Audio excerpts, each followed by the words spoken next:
Most countries innovate at the edges. They improve what already exists, polish what already works, and call the result progress. China innovates at the foundation. When China decides something is broken, it doesn't patch the surface. It replaces the structure underneath. When it decides something is wasteful, it doesn't reduce the waste. It eliminates the category. When it decides people are waiting too long, it doesn't make the wait more comfortable. It removes the wait. The result is a country where ideas that sound futuristic are already running at city scale. Ideas that sound expensive are already affordable. Ideas that sound experimental have already been tested on populations larger than most continents. Here are 24 Chinese ideas so smart they should be global. Number 24. Silent hospital zones with noise-mapped architecture. Chinese hospital designers identified one of the most overlooked sources of patient stress: noise. Not occasional noise. The sustained, unpredictable acoustic environment of a busy hospital floor that elevates cortisol, disrupts sleep, slows recovery, and increases the perceived severity of pain in admitted patients. Several new hospital campuses in Shenzhen and Hangzhou have been built using noise-mapped architectural planning. Every corridor, ward, waiting area, and service zone is designed around an acoustic model that predicts sound travel between spaces and uses surface materials, ceiling geometry, and door placement to contain it. Nursing stations are positioned in acoustic shadow zones. Service corridors for equipment and supply movement are routed away from patient ward facades entirely. The result is a hospital that is measurably quieter than standard construction at equivalent occupancy levels, without acoustic panels bolted onto walls after the fact, without additional cost beyond the planning stage, and without any ongoing maintenance requirement. The quiet is structural. China built it into the bones of the building before the first patient arrived. Every hospital built after this model should be. Almost none are. Number 23. Food waste biogas systems in apartment blocks. China's residential apartment complexes generate enormous quantities of food waste. Rather than routing it to landfill, the default globally, a growing network of urban apartment communities in Shanghai and Chengdu has installed building-level anaerobic digestion units that convert organic food waste from residents into biogas, used to supply cooking gas back to the building's common areas and, in larger installations, to individual units. Residents separate organic waste at source, a behavioral habit. China's waste separation campaigns have built into urban residential culture over the past decade. The waste goes to a sealed unit in the building's basement. Bacteria break it down anaerobically over several days. The methane produced is captured, cleaned, and fed into the building's gas supply. The residual digestate is collected periodically and supplied to urban farming cooperatives as fertilizer. The system closes a loop that most cities leave permanently open. Food that was grown, transported, cooked, and partially eaten becomes, in China's version, fuel for the next meal. The waste chain ends inside the building that produced the waste. China looked at the gap between food waste and energy demand and built a pipe between them.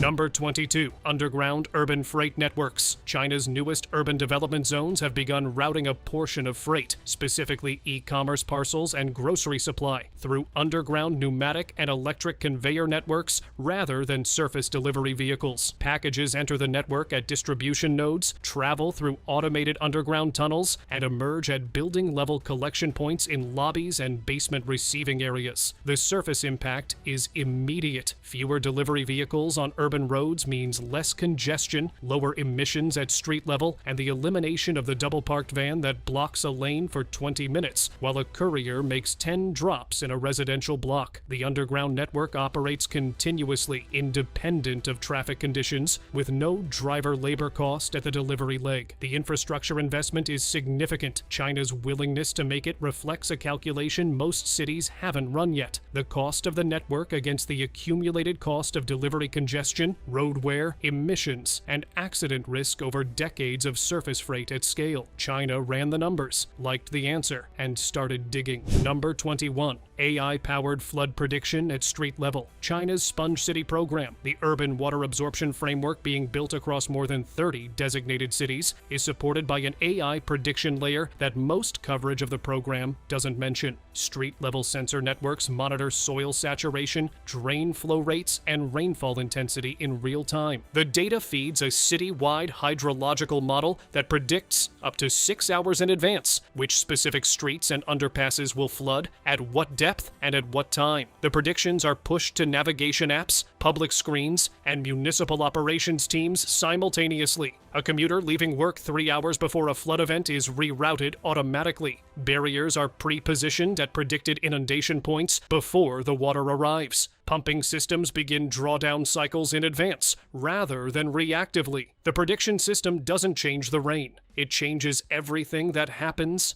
because of it. China gave its cities the ability to read a flood before it arrives and respond before it becomes a crisis. The streets still get wet. The chaos that follows in other cities simply doesn't happen. Number 20. Solar integrated highway surfaces. On a test stretch of highway in Jinan, Shandong Province, the road surface is not asphalt. It is a layered photovoltaic panel system, transparent polymer-coated solar cells embedded in the road surface, strong enough to bear the weight of heavy vehicles, designed to generate electricity from sunlight while functioning as a standard driving surface. The road charges electric vehicles wirelessly through induction coils embedded in the same surface layer. A compatible vehicle traveling at highway speed receives a continuous charge without stopping. The highway generates power and transfers it directly to the vehicles using it. The technology is at early deployment scale and costs significantly more per kilometer than standard road construction. Both of those facts are also true of every infrastructure technology that eventually became standard at the beginning. China is doing what it consistently does with infrastructure investment, absorbing the early cost at public scale to drive the technology down the cost curve fast enough to matter. Number 19. Robot delivery lanes. The sidewalk split in two. Walk down a commercial street in China's technology districts, and you will notice a narrow lane running along one edge of the pavement. Smooth, obstacle-free, fitted with small embedded sensors. No pedestrian uses it. It belongs entirely to robots. Dedicated delivery robot lanes allow autonomous last-kilometer vehicles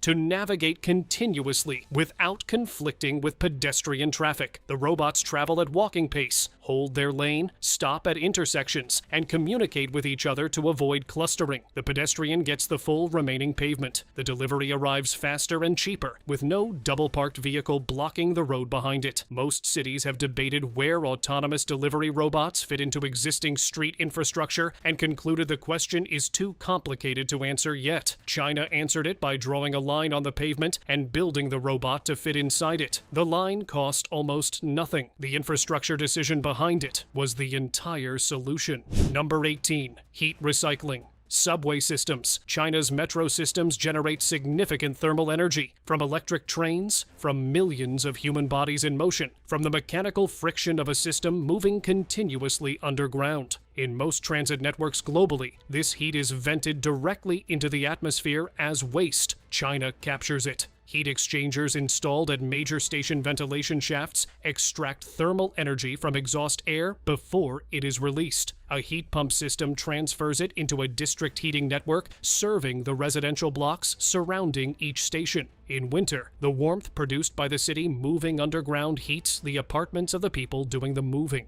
New stations in China are designed with district heating contribution built into the ventilation specification from the start. The energy was always there. It was always being produced. China added the infrastructure to catch it before it disappeared into the sky and routed it to the people who needed it. The commuter warms the train. The train warms the commuter's home. The loop was always available. China closed it.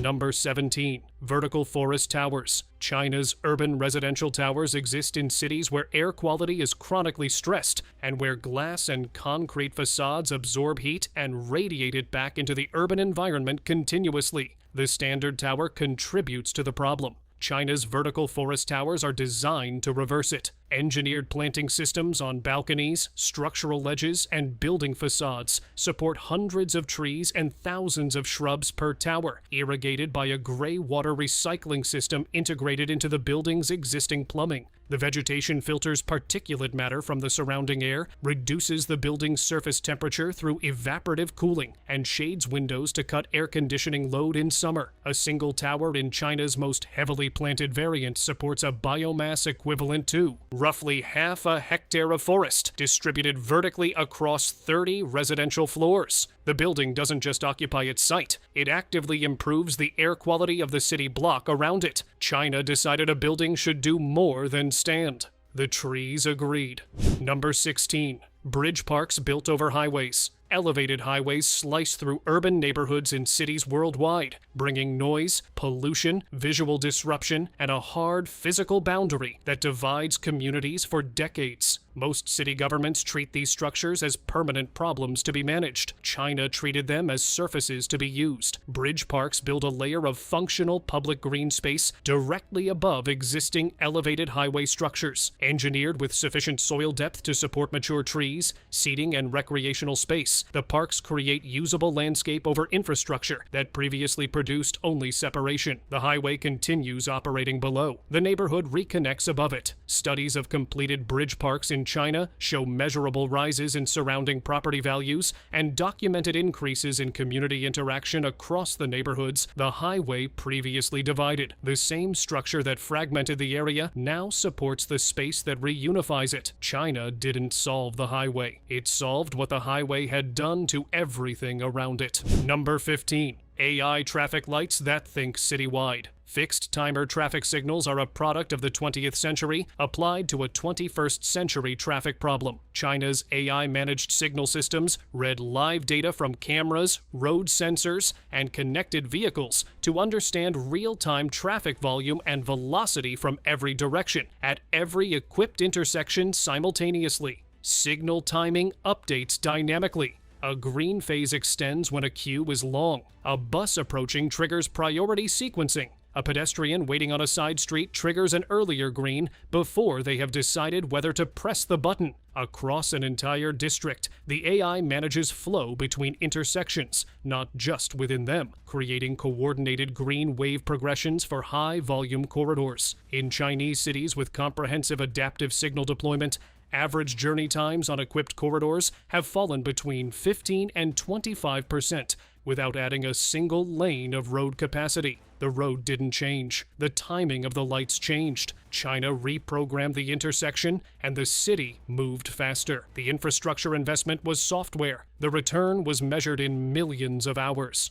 Number 14. Drone highways, invisible roads in the sky. China's ground logistics infrastructure has a density ceiling that no amount of road building can overcome in its major cities. China built above it. Drone highways are designated aerial corridors, specific altitudes, specific routes, specific speed bands that delivery drones navigate the way vehicles use motorways. One corridor at 100 meters handles long-distance logistics between distribution hubs. A lower corridor at 50 meters serves final kilometer delivery to rooftop collection points and building facade drop boxes. A third corridor manages return trips. An AI coordination system maintains safe separation between thousands of simultaneous flights across a single city. The roads aren't congested because the roads aren't being used. The sky is. What made this possible was not only the drone technology, but China's regulatory willingness to designate airspace for commercial logistics at city scale, a decision that required coordinating aviation authority, municipal planning, and private operators simultaneously. China had the idea and the regulatory capacity to implement it at the same time.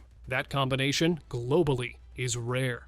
Number 13. Sponge cities. The urban design that drinks the flood. China's major cities have been systematically redesigned to absorb rainfall rather than fight it. The Sponge City framework engineers roads, parks, pavements, and building foundations as components of a water absorption system rather than surfaces that shed water into drains. Permeable paving allows rainfall to pass through into filtration layers beneath. Sunken parks function as temporary holding basins during peak rainfall events. Building rooftops carry shallow-rooted vegetation that retains water and releases it slowly. Underground cisterns connect across city blocks, redistributing stored water during dry periods to irrigation and non-potable uses. Cities built to the Sponge City standard absorb up to 70% of annual rainfall on site, dramatically reducing the flood events that devastate neighboring cities. The flooding didn't stop falling. The city stopped letting it accumulate. China looked at the relationship between urban surfaces and water and redesigned every surface in the relationship. The flood arrives. The city drinks it. The street stays dry. Number 12. Cashierless stores.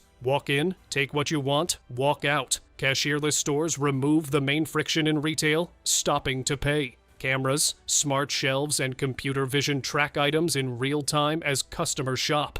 When they leave, payment happens automatically. No checkout, no queue, no scanner, no cashier. China has scaled this across thousands of locations, from small stores to campuses and offices. The first visit feels strange, like something was skipped. It wasn't. The system handled it. The model reduces staffing needs, removes idle time, and extends operating hours. China didn't reinvent shopping. It removed the slowest step and let everything else continue. Number 11. Smart crosswalks that light the ground under your feet. Standard crosswalks rely on visibility. China made them active. LED panels embedded in the road light up when a pedestrian steps into the crossing. The illumination spreads along their path, making movement visible in all conditions: rain, fog, darkness, or glare. Drivers see the light directly on the road, not just signs or paint. No extra effort is required from pedestrians. The system responds automatically to presence. Accident rates drop where installed. The crosswalk still marks the same space, but now it signals occupancy. China didn't change the rule. It made the moment of crossing impossible to ignore. Number 10. Community energy trading. Apps. China's solar growth created surplus power during peak daylight. Community energy trading apps let households sell excess electricity directly to neighbors in real time. The app manages metering, pricing, and transactions automatically. Sellers earn more than grid buyback rates. Buyers pay less than retail. In high adoption areas, costs drop and grid strain reduces. Energy moves locally, not just through centralized systems. China didn't just expand solar capacity, it changed how energy flows, turning electricity into a shared neighborhood resource. Number 9. Shared power bank stations. China treated dead phones as an infrastructure issue. Shared power bank kiosks are placed across metros, shops, and public spaces. Scan a QR code, take a charged battery, and return it anywhere in the network later. Availability is constant within dense cities. The system tracks usage and redistributes inventory automatically. Battery anxiety disappears because access is guaranteed. China didn't expect users to plan better. It built a system where power is always nearby, closing the gap between need and availability. Number 8. High-speed rail. As default intercity transport, China operates over 40,000 kilometers of high-speed rail, more than the rest of the world combined. Trains run at 300 to 350 kilometers per hour, connecting cities like Beijing and Shanghai in under 5 hours, center to center. No long airport transfers, no extended security lines, no baggage limits. The network reshaped how people move. Cities once distant became accessible. Work, travel, and supply chains reorganized around rail access. China built the system first and let behavior follow. Demand didn't precede construction. Construction created demand. The train became the default for intercity travel across the country. Number 7. Face-based payment. Your face is the card. In China, payments often require nothing but a glance at a camera. Facial recognition systems handle transit, retail, healthcare, and utilities. The system identifies the user, confirms the transaction, and deducts payment instantly from a linked account. Registration happens once. After that, the face replaces cards, phones, and IDs across multiple services. The system unifies identity and payment into a single step. There's no wallet to forget, no device to lose. The person becomes the credential. China didn't improve payment tools. It removed them, making transactions faster, simpler, and fully integrated into everyday movement. Number 6.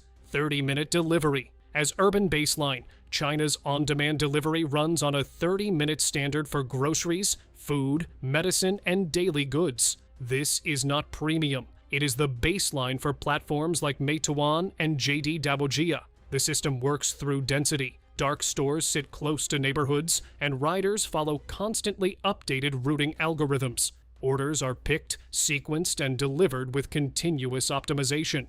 For households, planning disappears. Anything needed can arrive within half an hour. China made delivery so fast that going out to get something is often slower than waiting. The errand became optional.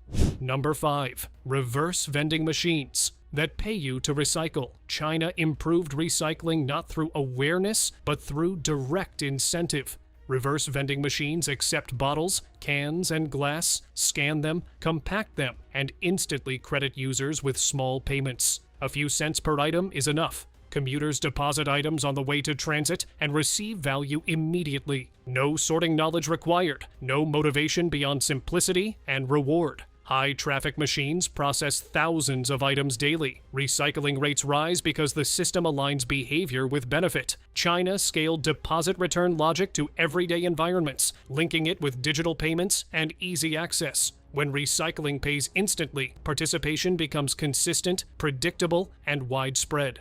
Number 4. APP-based virtual queues. Physical queues require a person to stand in one place and wait. China treated this as an engineering problem and replaced it with a better system. Virtual queues in hospitals, banks, restaurants, and government offices let users join remotely, track their position in real time, and receive alerts when their turn approaches. The waiting room disappears. People remain distributed across the city, technically in line, but not physically waiting. They arrive only when needed. The sequence of service remains intact. The idle time does not. China kept the order of the queue and removed the requirement to physically exist inside it. Number 3. Super apps that collapsed. A dozen apps into one. In most countries, a phone holds many apps for different tasks. In China, one app often replaces them all. WeChat started as messaging, but now handles payments, social networking, government services, healthcare booking, and more within one interface. Users can schedule appointments, pay fees, receive results, and communicate without leaving the app. Identity, payment, and history are unified in one place. The super app removes friction not just between actions, but between systems. China didn't build more apps. It built a single platform that contains them, making separate applications largely unnecessary. Number 2. QR codes. As universal infrastructure, China took the QR code, a globally available tool, and turned it into everyday infrastructure. Scan at restaurants, markets, bus stops, hotels, offices, or hospitals, and entire systems appear instantly. Menus, payments, transit data, Wi-Fi access, verification, and records. One scan replaces multiple steps. The codes connect directly to live databases, payment networks, and identity systems. No new hardware was required beyond smartphones already in use. The transformation came from consistency at scale. China applied the same simple interaction everywhere until it became automatic. A black and white square became the connective layer of daily life, proving infrastructure doesn't need to be complex, just universally applied.